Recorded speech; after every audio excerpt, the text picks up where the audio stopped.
Is your Epson ET-2850 showing a paper jam error, or is the paper stuck and your printer just won't print?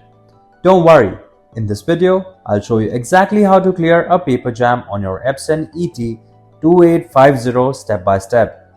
Just follow along, and by the end of this video your printer should be up and running again. And if you need any extra help, just call the numbers on the screen for one-on-one support. Let's get started.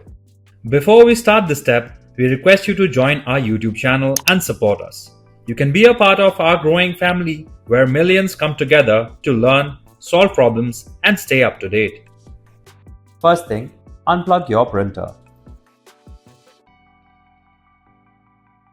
Next, take off the rear cover. Check the duplexer for any stuck paper. Next, inspect the printer itself for any jammed sheets. Once you're done checking, go ahead and put all the parts back together. Put out all the output tray for better access. Lift the printer from either the left or right side and check the bottom. Sometimes paper gets stuck down there.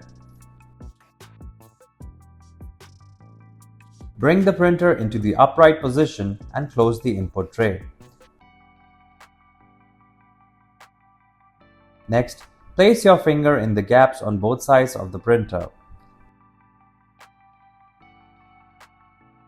Lift up the cartridge access door. Take a final look inside to ensure no papers are trapped.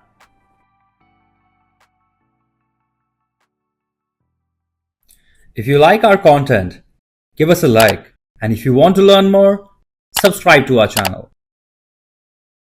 You can also visit Printer Tales or call us on the following contact numbers.